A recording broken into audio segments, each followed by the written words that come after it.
تو نہ مجھ سے الگ نہ میں تجھ سے الگ، تو نہ مجھ سے جدا نہ میں تجھ سے جدا، اور جو تجھ سے ملا وہ مجھ سے ملا، جو تجھ سے گیا وہ مجھ سے گیا۔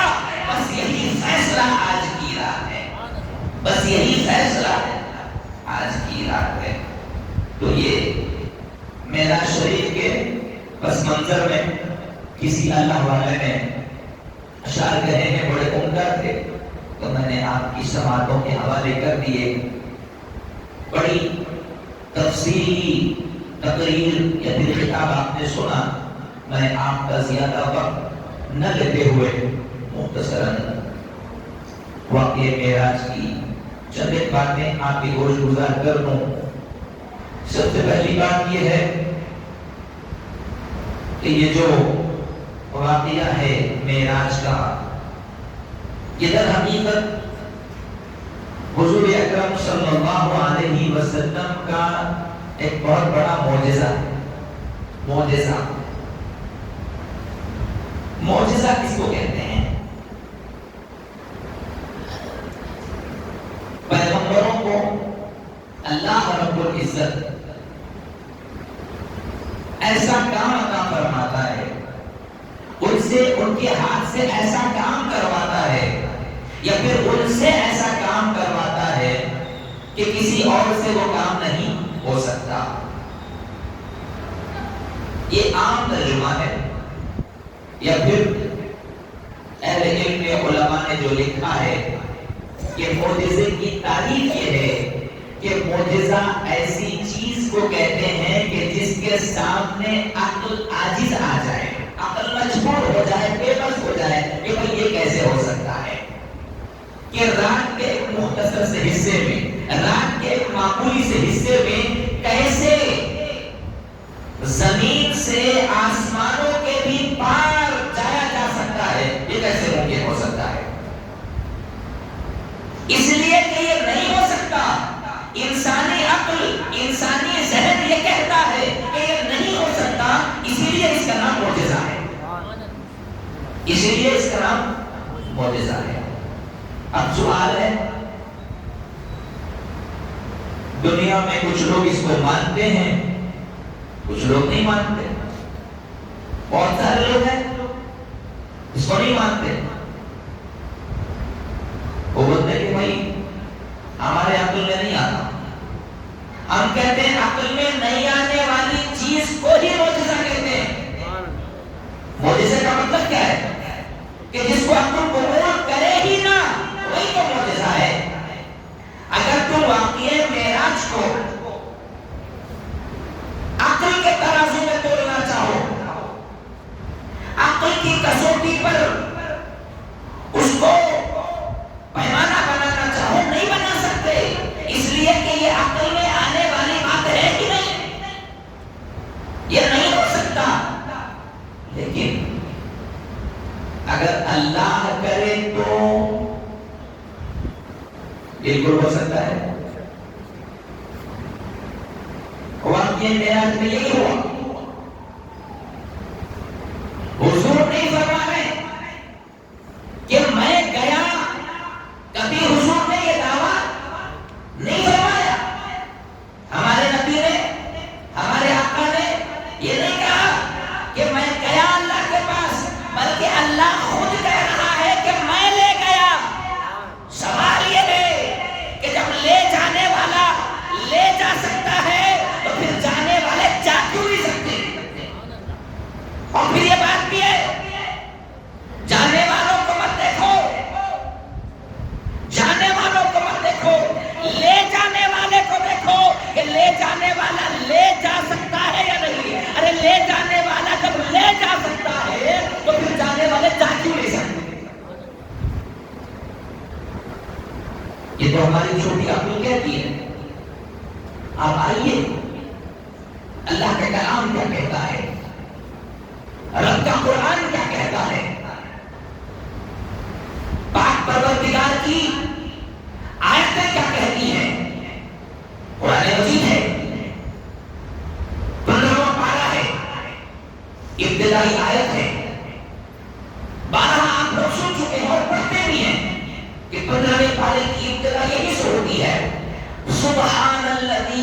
اسریٰ بعبدہ، پاک ہے وہ ذات جو لے گئی اپنے بندے خاص کو۔ آیت میں اللہ پاک خود فرما رہا ہے کہ پاک ہے وہ ذات جو لے گئی اپنے خاص بندے حضور پاک علیہ السلام کو۔ اس کے پیچھے رمز، اس کے پیچھے مقصد، اس کے پیچھے مطلب کیا ہے کہ اس آیت کی ابتدا اللہ نے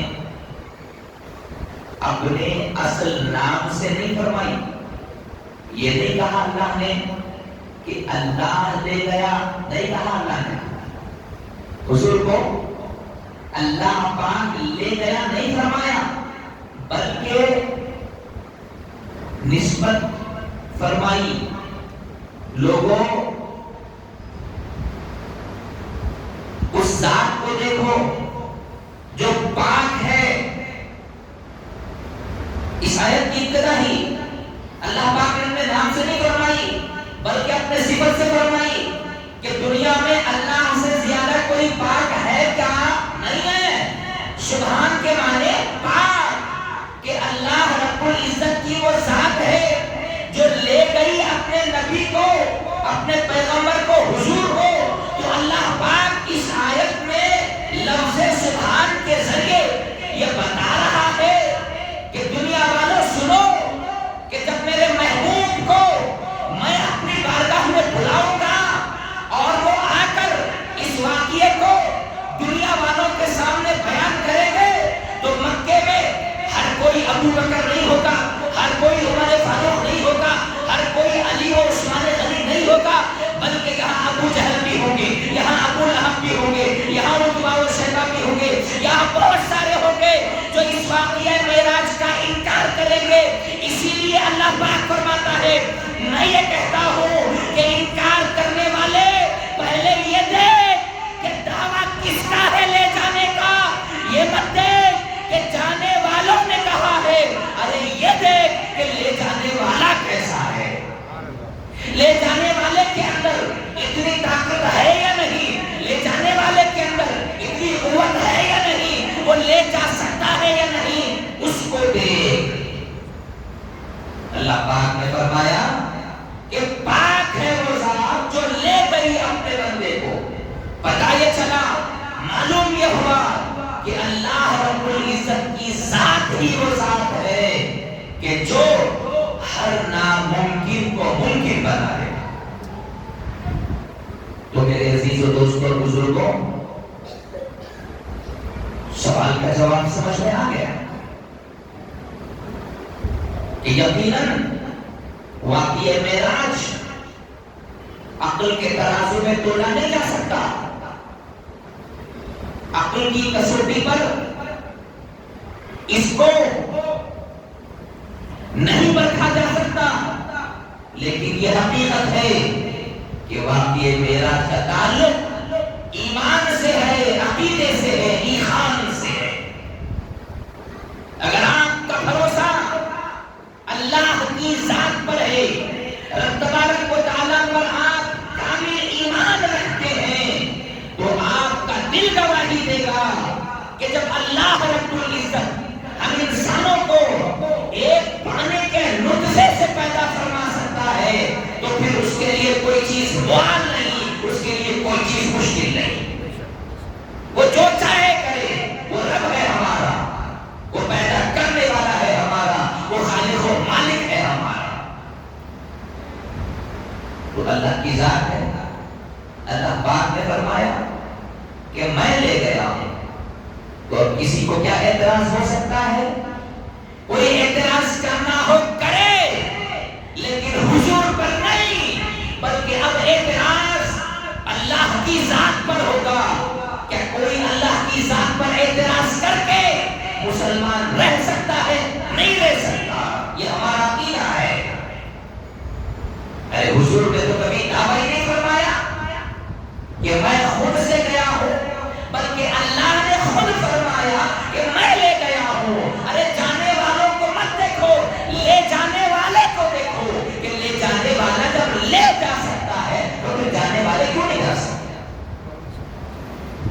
سوال کا سیدھا سا جواب یہ ہے تو میرے عزیز و دوست اور بزرگوں، اس واقعے کے راز میں بہت ساری حکمتیں کار فرما ہے۔ دور حاضر کے بہت بڑے عالم دین آپ ہی کے علاقے کے علامہ مفتی حافظ ضیاء الدین نقشبندی قبلہ میں ایک مرتبہ اپنے واعظ میں ارشاد فرمایا کہ واقعہ معراج کو اللہ رب العزت نے 15ویں پارے کی اس ابتدائی آیت کے اندر جو بیان فرمایا ہے، اس کے جو اسرار و رموز ہیں، اس کے اندر جو پوشیدہ واقعات ہیں، ان کو اللہ رب العزت نے ابھی راز میں رکھا ہے، ان کو راز میں رکھا ہے۔ اب آپ کو کیسے پتا چلے گا کہ وہ راز میں ہے؟ تو وہ فرماتے ہیں کہ آپ دیکھیے کہ اس آیت کی ابتدا، اس آیت کا آغاز لفظ سین سے ہو رہی ہے۔ ایک حرف ہے، الفابیٹ ہے سین، سبحان الذی، ابتدا ہو رہی ہے سین سے، اور اس آیت کا اختتام یعنی کہ اینڈ ہو رہا ہے انہ هو السمیع البصیر پر۔ اس آیت کا پہلا حرف سین ہے اور آیت کا آخری حرف را ہے۔ پہلے اور آخری حرف کو اگر ملایا جائے، جوڑا جائے تو ایک لفظ بنتا ہے، اور وہ لفظ ہے سر، سین اور را۔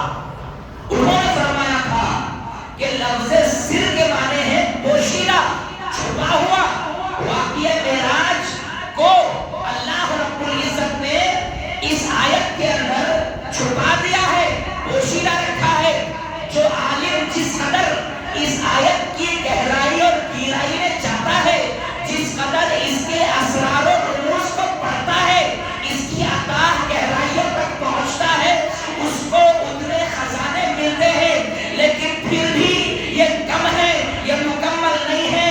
اگر اللہ رب العزت اس واقعہ معراج کے اس راز کو انسانی ذہنوں پر، انسانی عقل پر اگر کھول دے، اس کو مکمل طور پر واضح کر دے، تو انسان کا دماغ، انسان کا ذہن پھٹ کر باہر آ جائے گا۔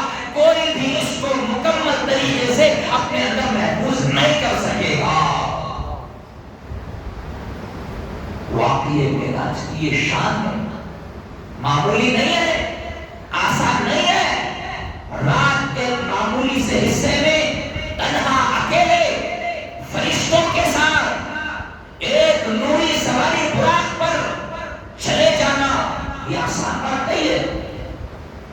اللہ کی مرضی ہے، اللہ لے جانے والا ہے، تبھی یہ ممکن ہوا ہے، ورنہ پھر ہمارا تو یہ ایمان ہے کہ درخت کا کوئی پتا بھی اس کی اجازت کے بغیر ہل نہیں سکتا، ملحوظاتوں میں شادابی آ نہیں سکتی، اور خزاں رسیلہ چمن میں باہر آ نہیں سکتی۔ یہ ہمارا دعویٰ ہے کہ اللہ کی مرضی کے بغیر دنیا میں ذرہ برابر بھی تبدیلی نہیں آ سکتی۔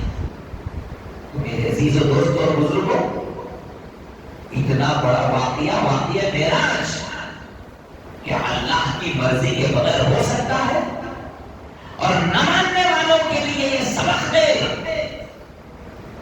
کہ تم نے واقعہ معراج کو قرآن مجید کی گہرائی اور گہرائی میں جا کر سمجھو گے تو تمہیں سمجھ میں آ جائے گا۔ سمپل سی بات ہے کہ حضور نہیں فرما رہے کہ میں گیا، بلکہ اللہ فرما رہا ہے کہ میں لے کر گیا۔ سوال کی نزاکت کو سمجھو کہ اللہ پاک جب لے جا سکتا ہے تو پھر حضور جا کیوں نہیں سکتے؟ یہ بات ہے۔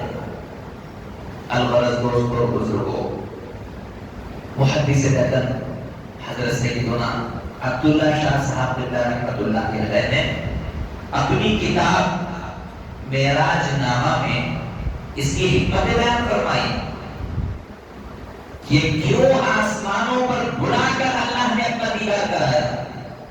رب کی مرضی کہ وہ اگر چاہتا تو اپنے پیغمبر کو زمین پر بٹھا کر اپنا دیدار کرواتا. یہ اس کی مرضی ہے. لیکن اللہ پاک نے اپنے محبوب نبی کو آسمانوں پر بلایا، وہاں دیدار کروایا. اس کے پیچھے کیا حکمتیں تھیں، کیا لاجک ہے، کیا سربستہ راز ہے، ان سے پتہ اٹھایا ہے محدث دکن علیہ الرحمٰن نے اپنی کتاب معراج نامہ میں. وہ لکھتے ہیں کہ آسمان پر کچھ ایسے فرشتے ہیں جو زمین پر نہیں آ سکتے، زمین پر نہیں آ سکتے. ان کو اللہ رب العزت نے بڑی بڑی ذمہ داریاں دی ہوئی ہیں آسمانوں پر. وہ اللہ کے حکم کے، اللہ کے احکام کے پابند ہیں. لیکن وہ فرشتے ہمیشہ اللہ کی بارگاہ میں دعا کرتے تھے کہ اے پروردگار، جو محبوب نبی دے رہے ہیں، جو محبوب رسول دے رہے ہیں، ایک مرتبہ تو ان کو آسمانوں کی بلندیوں پر بلا دے. ہم ان کا دیدار کرنا چاہتے ہیں، ہم ان کو دیکھنا چاہتے ہیں، جن کی وجہ سے تو نے اس کائنات کو وجود بخشا ہے، اس کائنات کو بنایا ہے. اس محبوب کا دیدار ہم بھی کرنا چاہتے ہیں. محض اللہ رب العزت نے اور فرشتوں کو حضور کا دیدار کرانے کے لیے آسمانوں پر بلایا. حکمت کا فرمایا محدث دکن نے لکھی ہے اور بھی فرماتے ہیں کہ زمین پر کفار مکہ نے، دیگر مشرکین نے آقا کریم علیہ السلام کو بہت ستایا. کار نبوت میں تبلیغ دین اسلام کے لیے آقا کریم علیہ السلام کی راہوں میں کانٹے بچھائے گئے، پتھروں سے لہولہان کیا گیا. آپ کے جسم نازک پر، جسم نازنین پر پتھروں کی بارش کی گئی، اونٹ کی اوجڑی ڈالی گئی. دین اسلام کی راہوں میں بے شمار مصائب و آلام جھیلنے پڑے. اللہ رب العزت نے اپنے محبوب کو دلاسا دلانے کے لیے کہ اے محبوب، گھبرانے کی بات نہیں ہے، پریشان ہونے کی بات نہیں ہے. اے اللہ کے محبوب نبی، تمہارا تمہارے ساتھ ہے. یہ دنیا تمہیں ستا رہی ہے، ستائے. یہ آپ کی راہوں میں کانٹے بچھا رہی ہے، بچھائے. لیکن آپ ہمارے پاس تشریف لائیں، آپ کا مقام تو بلند و بالا ہے. اللہ رب العزت نے ان الفتوں کو، ان غموں کو مٹانے کے لیے آسمانوں پر بلایا اور وہاں فرشتوں کے سامنے اللہ رب العزت نے حضور پاک علیہ السلام کی شان بتائی کہ یہ میرے محبوب کی شان دیکھو، کہ یہ دین کی خاطر، اسلام کو پھیلانے کی خاطر لوگوں کے ستم برداشت کرتا ہے. یہ میرا وہ محبوب نبی ہے. تو اس طرح محدث دکن نے ایک وجہ یہ بیان فرمائی اور پھر آگے لکھتے ہیں کہ حضور پاک صلی اللہ علیہ وسلم جن کو اللہ پاک نے تمام نبیوں کی سرداری عطا فرمائی اور تمام نبیوں نے اولو العزم پیدا فرمایا، خاتم الانبیاء کا لقب آپ کو عطا فرمایا. دنیا کے خزانے آپ کی نگاہوں کے سامنے تھے، دنیا کی بادشاہتیں آپ کے سامنے تھی. لیکن حضور پاک علیہ السلام نے فقر کو اختیار فرمایا. کبھی دولت کی طرف نہیں گئے، خزانے دولت کبھی نہیں جمع فرمائی. لیکن ایک موقع ایسا آیا کہ ابو جہل نے آپ کو اپنے خزانے کی کوٹھری میں لے کر چلا گیا اور کہا کہ محمد ابن عبداللہ، صلی اللہ علیہ وسلم، یہ میرے خزانے ہیں، یہ میرا سونا چاندی جواہرات ہیں، یہ سب کچھ میں تمہیں دے دوں گا، تمہیں عطا کر دوں گا، لیکن شرط یہ ہے کہ جس دین کی تبلیغ تم کر رہے ہو، جس دین کا پرچار تم کر رہے ہو، جس ایک رب کی بات تم کر رہے ہو، اس سے باز آ جاؤ، اس سے اپنے آپ کو روک دو۔ حضور نبی رحمت صلی اللہ علیہ وسلم نے ارشاد فرمایا کہ ابو جہل، ایسے تیرے بے شمار خزانے جن کی میرے نزدیک کوئی اوقات نہیں، کوئی حیثیت نہیں، اللہ کے نبی علیہ السلام وہاں سے چلے آئے، اللہ رب العزت نے پیغام بھیجا کہ اے میرے محبوب، دنیا کے خزانے دکھا کر، دنیا کی دولتیں دکھا کر، دنیا کی زر و جواہرات دکھا کر ابو جہل تجھے خریدنا چاہتا ہے۔ اے میرے پیارے نبی، آسمانوں کی بلندیوں پر آ جا، آسمانوں کی رفعتوں پر آ جا، ہم تجھے وہ خزانے دکھائیں گے جو ابو جہل کے خزانوں سے کئی درجہ بہتر ہیں۔ ارے ابو جہل کے خزانے تو وہ ہیں کہ جو فنا ہونے والے ہیں، لیکن تیرے رب کے خزانے وہ ہیں جو ہمیشہ باقی رہنے والے ہیں۔ میرے محبوب، دنیا کے خزانے دیکھ چکا، اب اپنے رب کے خزانے دیکھنے کے لیے آسمانوں کی بلندیوں پر آ جاتا۔ تو اللہ رب العزت نے آسمانوں پر جو خزانے ہیں، ان خزانوں کو دکھانے کے لیے، جنت کے محلات کو بتانے کے لیے، جنت کے عالیشان باغات کو بتانے کے لیے، یہ ابو جہل کے خزانے تو مٹ جانے والے ہیں، فنا ہو جانے والے ہیں، ختم ہو جانے والے ہیں۔ تیرے رب کے ان خزانوں کو دیکھ جن کو ابد الآباد فنا نہیں ہے، انہیں بقا ہی بقا ہے، وہ ہمیشہ رہنے والے ہیں۔ ان خزانوں کو دیکھنے کے لیے چلا۔ تو اللہ رب العزت نے اپنے خزانوں کو دکھانے کے لیے بھی اپنے محبوب کو آسمانوں کی بلندیوں پر بلایا۔ ایک وجہ محدث نگر علیہ الرحمہ نے معراج میں آسمانوں پر بلانے کی یہ بھی لکھی ہے۔ من جملہ اور بہت ساری وجوہات کے اہم چیز آپ کی خدمت میں گوش گزار کرتے ہوئے اپنی گفتگو کو سمیٹ لوں گا۔ دوستوں اور بزرگوں، نماز جیسی محترم شان عبادت دین اسلام کا دوسرا سب سے بڑا رکن، جس کو ہم پلر کہتے ہیں، دوسرا بڑا رکن ہے۔ پہلا رکن ہے توحید، توحید، اللہ کو ایک، زبان سے اللہ کو ایک کہنا، دل سے اللہ کو ایک جاننا، یہ ہے۔ جیسے ہی آپ نے اسلام قبول کر لیا، اب آپ پر فرض ہو جاتی ہے نماز۔ نماز جیسی کوئی عبادت ہرگز نہیں ہے۔ نماز کے ذریعے بندہ رب کا قرب پاتا ہے، رب کی نزدیکی پاتا ہے۔ اللہ کا نزدیک اگر کوئی چیز کرتی ہے تو وہ نماز ہے، رب کا قرب اگر دلاتی ہے تو وہ چیز نماز ہے۔ نماز کے بارے میں کہا گیا الصلاۃ معراج المؤمنین، کہ نماز مومنوں کی معراج ہے۔ حضور پاک علیہ السلام زمین سے آسمانوں کی طرف جا کر اللہ کے پاس معراج فرما رہے ہیں۔ ہم کو ہمارا رب یہ فرما رہا ہے، میرے بندے، میرے لیے زمین پر بیٹھ کر نماز پڑھ، تیرے لیے یہی معراج ہے، تیرے لیے یہی معراج ہے۔ کیا فرمایا حضور نے، کیا فرمایا آقا کریم علیہ السلام نے کہ الصلاۃ معراج المؤمنین، کہ نماز ہی مومنوں کی معراج ہے۔ حضور کی معراج یہ ہے کہ حضور آسمانوں کی بلندیوں پر جا رہے ہیں معراج کے لیے، لیکن حضور کی امتیوں کا عالم یہ ہے کہ اللہ پاک نے فرمایا کہ میرے بندے زمین پر بیٹھ، میری عبادت کر، نماز پڑھ، معراج ملے۔ اور اس تحفے کو دینے کے لیے، اس تحفے کو عطا کرنے کے لیے اللہ پاک نے حضور پاک صلی اللہ علیہ وسلم کو آسمانوں پر بلایا۔ نماز کو معمولی مت سمجھو. نماز معمولی چیز نہیں ہے.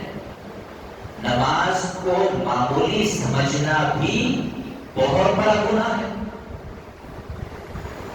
اب اس کے پیچھے حکمت کیا ہے؟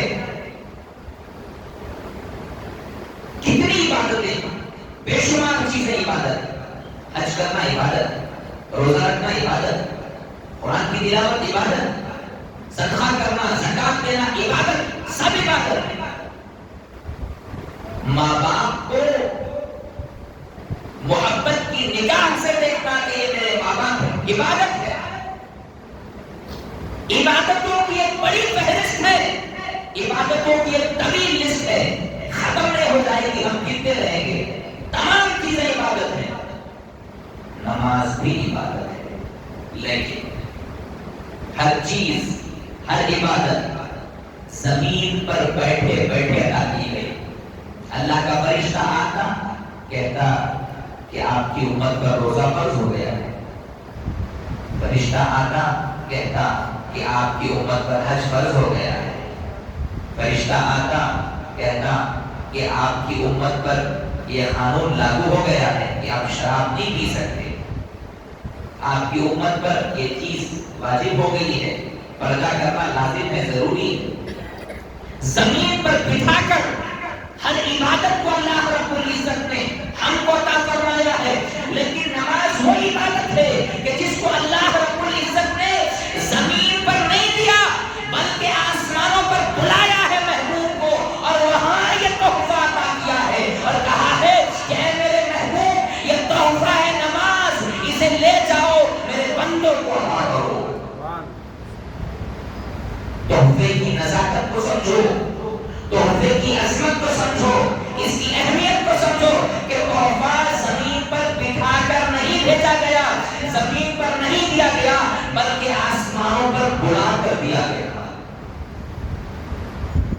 اس تحفے کی اہمیت معلوم ہوتی ہے، اس تحفے کی فضیلت کا اندازہ معلوم ہوتا ہے.